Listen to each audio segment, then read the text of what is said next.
Recentemente, a Rússia perdeu a maior batalha de tanques de toda a guerra na Ucrânia. Isso poderia significar o início da derrota de Putin? Essa sangrenta batalha pela pequena cidade de mineração de carvão de Vuhledar faz parte da contínua luta pela região maior de Donbass. Vuhledar fica a cerca de 64 quilômetros a sudeste da cidade de Donetsk, próxima à linha de invasão que dividia a Ucrânia da autoproclamada República Popular de Donetsk. E desde o início do ano, Vuhledar se tornou um campo de batalha para a artilharia russa, com a maior batalha de tanques de toda a guerra ocorrendo lá ao longo de 3 semanas. Apenas nesse período, a Rússia perdeu mais de 130 tanques e veículos blindados, forçando Putin a depender de assaltos em massa de infantaria para tentar retomar a posição.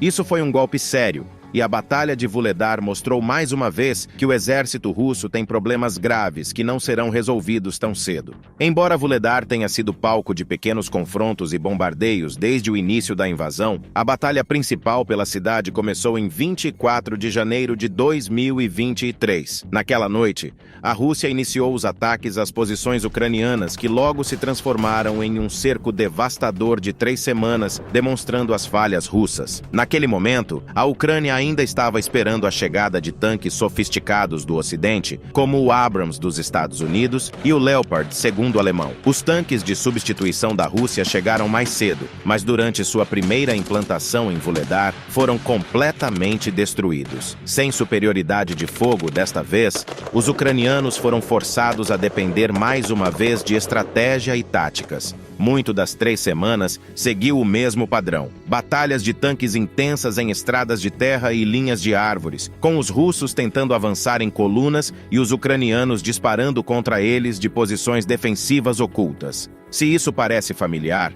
pode ser porque a Rússia adotou a mesma abordagem terrível ao tentar tomar Kiev no ano passado, o que lhes custou centenas de tanques. Claramente, os comandantes russos não aprenderam muito com essa catástrofe e cometeram exatamente o mesmo erro desta vez, avançando suas colunas de tanques desprotegidos em emboscadas. A chave para a vitória da Ucrânia na Batalha de Vuhledar foi forçar a Rússia a lutar em seus próprios termos. Isso significava limitar o campo de batalha e obrigar as tropas russas a atacarem onde a Ucrânia queria. Para isso, o exército ucraniano colocou centenas de tanques e minas antipessoais nos campos ao redor de Vuhledar. Devido à paisagem plana e à falta de cobertura, qualquer equipe de desminagem russa era imediatamente alvo de fogo de artilharia. Mas as tropas ucranianas não simplesmente espalharam minas por toda parte. Em vez disso, eles deixaram corredores claros entre os campos minados, com largura suficiente apenas para 2 ou 3 tanques russos passarem por vez. Se os tanques saíssem do caminho limpo, corriam o risco de ter suas esteiras destruídas, ficando totalmente expostos a ataques de artilharia. Mas, em vez de tentar uma abordagem alternativa para contornar as minas, os comandantes russos cometeram um dos erros mais básicos de toda a guerra, atacando exatamente onde o inimigo queria. Quando os comandantes russos ordenaram que seus tanques entrassem em batalha ao longo desses caminhos sem minas fora de Vuhledar, isso os deixou incrivelmente vulneráveis às mesmas emboscadas que os ucranianos têm utilizado desde o início da invasão. Escondidos em posições cobertas próximas às colunas de tanques, as equipes ucranianas de caça e eliminação montaram mísseis antitanque em ambos os lados da zona de morte. Sem acionar as minas antitanque, essas equipes conseguiram atravessar os campos minados e se estabelecer em posições estratégicas, muitas vezes se escondendo em arbustos ou prédios abandonados. A partir daí, eles podiam disparar e se retirar com pouco medo de serem atingidos pelo fogo dos tanques. As principais ferramentas utilizadas pela Ucrânia nesta etapa da emboscada foram o Stugna P, produzido nacionalmente, e o Javelin, fabricado nos Estados Unidos, ambos mísseis antitanque extremamente letais ou ATGMs.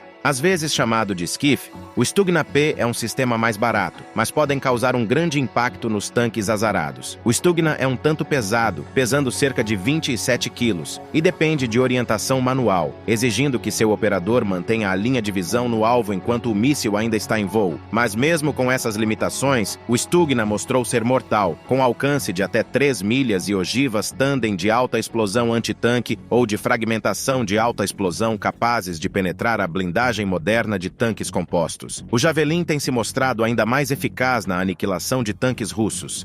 Fabricado pelos gigantes da defesa americana Raytheon e Lockheed Martin, o Javelin tem um alcance efetivo de 8.000 pés e utiliza um sistema de mira dispare e esqueça, permitindo que seu operador fuja em segurança após o disparo. Uma vez em voo, o míssil do Javelin trava no sinal infravermelho de seu alvo e voa em um de dois modos de voo, ataque por cima ou ataque direto. Enquanto o modo de ataque direto é semelhante ao do Stugna, o modo de ataque por cima do Javelin mostrou ser o mais letal contra tanques russos. Nessa configuração, o míssil viaja em uma trajetória alta, descendo no topo da seção menos protegida do tanque, logo acima de seu canhão. Assim como o Stugna, o Javelin também possui uma carga de ogiva tandem, usando uma explosão inicial menor para penetrar centenas de milímetros de blindagem, enquanto a segunda carga cria um cone de metal superplasticamente deformado que pode despedaçar o interior de um tanque como papel. Ambos esses sistemas ATGM foram utilizados com sucesso nas proximidades de Vuhledar. Entre os responsáveis estava o tenente Vladislav Bayek, vice-comandante do 1º Batalhão Mecanizado da 72ª Brigada da Ucrânia, que infligiu grande parte dos danos nos blindados russos. Trabalhando em um bunker em Vuhledar, o tenente Biak utilizou um drone para identificar a primeira coluna de 15 tanques russos e veículos blindados de transporte de pessoal. Estávamos prontos, ele disse. Sabíamos que algo assim aconteceria. Enquanto isso, os oficiais russos claramente não estavam. O tenente Biak esperou até que os tanques estivessem espalhados entre os campos minados, antes de ordenar uma emboscada relâmpago com o comando. Operadores de Stugner e Javelin, escondidos nas linhas das árvores ao longo dos campos, abriram fogo, assim como posições de artilharia ocultas mais distantes da estrada, usando obuseiros M777 americanos e o CZ francês. Cada equipe foi designada para disparar contra uma seção diferente da coluna russa, focando nos veículos da frente e de trás para criar um gargalo. O resultado foi devastador. Os tanques na coluna tentaram virar e escapar da emboscada, apenas para explodirem no ombro da estrada cheio de minas. Por sua vez, cada veículo destruído dificultava a fuga do resto da coluna, com os veículos explodidos formando seu próprio bloqueio na estrada. Nesse ponto, a artilharia ucraniana abriria fogo nos tanques encurralados, eliminando os russos que tentassem fugir de seus veículos presos.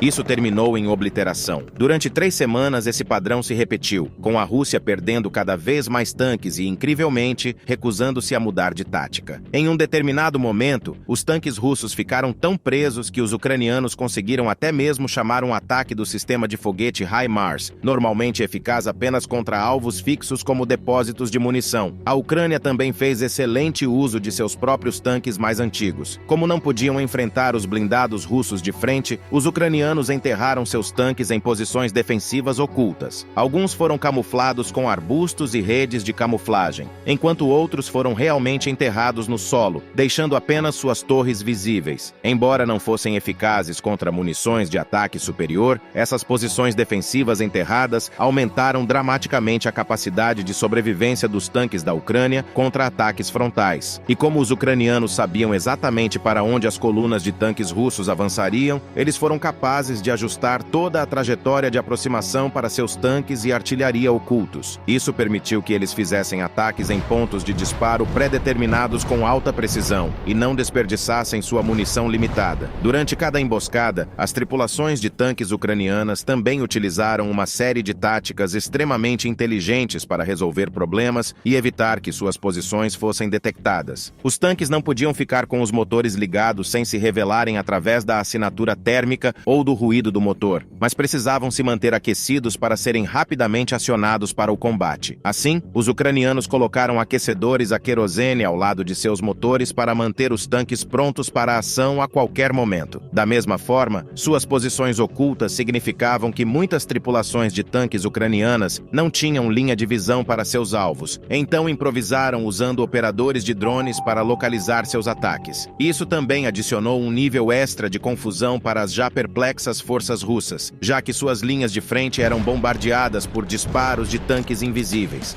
Seus próprios tanques não conseguiam localizar onde contra-atacar, deixando-os essencialmente cegos e indefesos. Se as colunas russas conseguissem escapar das minas, mísseis guiados antitanque, artilharia e posições de tanques ocultas, a Ucrânia simplesmente usava drones para reposicionar seus ataques contra as tropas e veículos em fuga. E para qualquer tanque que realmente conseguisse recuar através da zona de eliminação, eliminação, a Ucrânia tinha mais uma surpresa mortal esperando. Em um de seus recentes envios de ajuda militar, os Estados Unidos forneceram à Ucrânia até 10.000 projéteis de artilharia de 155 milímetros especialmente modificados, cada um preenchido com 9 minas anti-tanque individuais e um detonador magnético. Conhecidos como sistemas de minas anti-armor remotas, ou RAMs, essas armas aterrorizantes eram usadas para eliminar quaisquer tanques russos sobreviventes. Quando uma coluna em fuga saía da retaguarda da zona de eliminação, outro grupo de artilheiros ucranianos ocultos abria fogo em sua retaguarda, mais uma vez aprisionando-os com uma chuva de minas antitanque. Ao empregar essa estratégia repetidamente contra os russos que se recusavam a tentar outras abordagens, é possível ver como os defensores ucranianos destruíram mais de 100 tanques e veículos blindados em questão de semanas em torno de Vuhledar. Após algumas emboscadas bem-sucedidas, também ficou claro para os comandantes ucranianos que os russos estavam ficando sem tripulações de tanques experientes, assim como comandantes. Um comandante de tanque russo capturado fora de Vuhledar acabou sendo um médico que havia recebido um breve curso intensivo e, em seguida, enviado para as linhas de frente. Porque operar com sucesso até mesmo um tanque mais antigo requer vários meses de treinamento especializado, havia poucas chances de que o antigo médico fizesse qualquer coisa além de se matar ou ser capturado. E isso não foi algo isolado, mas um padrão repetitivo, com quase todo oficial russo capturado perto de Vuhledar tendo pouca ou nenhuma experiência em combate. E, incrivelmente, as tripulações de tanques comandadas por esses oficiais pareciam ser ainda mais inexperientes. A maioria era formada por recrutas recentes que tinham, no máximo, um conhecimento superficial do veículo que estavam operando. Essa surpreendente falta de pessoal qualificado, embora não seja surpreendente, é mais um sinal de que o esforço de guerra russo está se desintegrando. Isso contrasta drasticamente com as forças ucranianas. Muitos deles eram inexperientes e aterrorizados quando foram convocados ou se voluntariaram para defender seu país em fevereiro passado.